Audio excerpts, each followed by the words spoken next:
Hey guys, welcome back to another video. And today we're gonna talk about a very powerful system that nobody's talking about. And today I found myself wondering, why is nobody talking about this opening? Maybe some people are trying to keep it as a secret, but today we're gonna talk about the English opening, the Botvinnik System.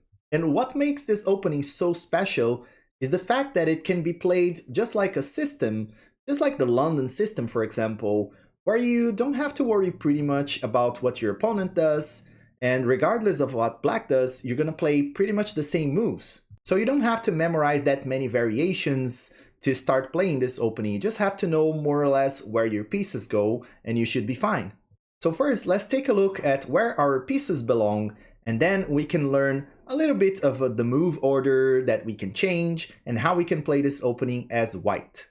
So the English Botvinnik system is going to be played like a reverse Sicilian defense. You're going to start playing the game with c4, which is very unusual. You hardly ever see this opening being played. Most commonly, you're going to see e4, d4. Sometimes you see like f4, the bird's opening.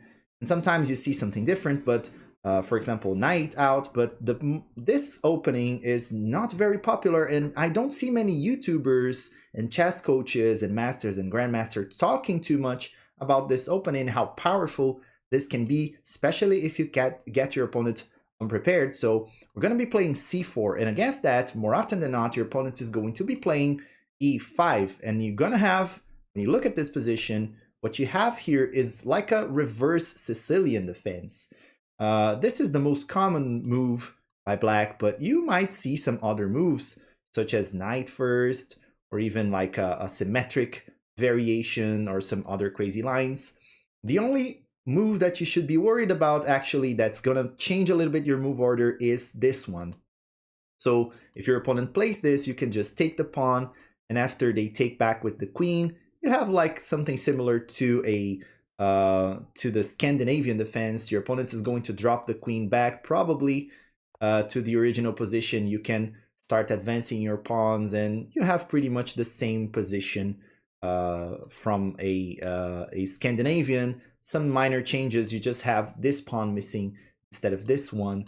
So it's even better in that case. But this is the most common situation. And here you have to know more or less where your pieces go, and it's not hard. You just have to know that after developing this pawn right here, opening this line, you're gonna want to push this pawn to g3 so you can fianchetto your bishop, and you want to put your knight right behind your pawn. You want to push this pawn to the center as well, and this one to give support to the other pawns. And then you want to castle. That's pretty much it. It's a very simple system. You're going to push your pawn, you're going to develop the knight and bishop like this. You're gonna push this pawn and this one right here, right? This knight comes here, and then you castle. So it's a very simple system. Anyone can play it, and you can start playing it from day one. So let's take a look at some examples. For example, if your opponent plays e5, you're just going to play g3, preparing to fianchetto your bishop here. Probably next move. So as your opponent plays, let's say, knight f6, you're gonna fianchetto the bishop. Remember, we're halfway through here. We just have to develop this piece, push here, develop, castle, push the pawn, and we're good to go. So here, if they play d6, or even if they play something different like bishop out, for example, you can still play the same move order. It's not going to change much. You can put the pieces on the same places, the same squares.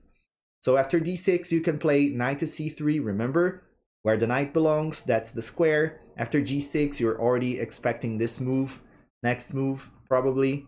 So you're going to push e4. So remember, we're going to push e4. We're going to develop the knight here sooner. Probably this move, and then castle, which is the moves that we're going to play. After bishop g7, we were already expecting that. d3 to give the support to these two pawns. So now we have a very strong center here as white. After black castle, we're going to play knight g to e2, developing the knight. And after knight to c6, for example, we're going to castle, and we have pretty much all of our pieces developed. We can start attacking from here. We have many possible plans. We can start to think about maybe this move in the future. Still have to prepare it maybe a little bit better, but we can think about striking in the center. This plan is also possible with f4. You just have to be careful with this diagonal because you're going to be opening your king to this diagonal. But since this bishop is here, it's going to be a little bit harder for it to shine right away. But you can start thinking about maybe this move. And you can also start thinking about expanding on the queen side as well. This bishop might be developed to either here or here. It's up to you. So you can, of course, try to put it here if you want.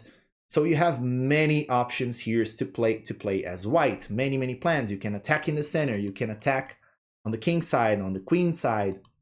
It's pretty much up to you. You just have to remember more or less where your pieces go and you're good to go. So e5, remember we're gonna play g3 first and then we fianchetto the bishop. So we have the bishop developed in this case.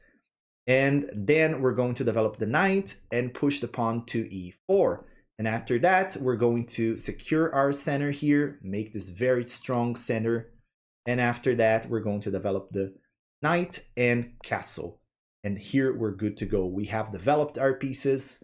We have got out of the opening stage of the game without hanging any pieces. And we're good to start a very good middle game here with good chances.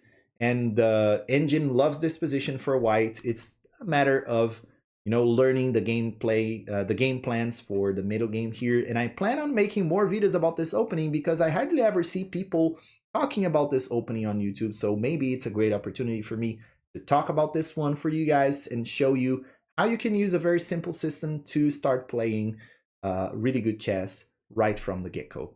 So guys, if you like this video, please remember to like the video, comment down below and subscribe to the channel for more. And as always, I see you guys in the next one.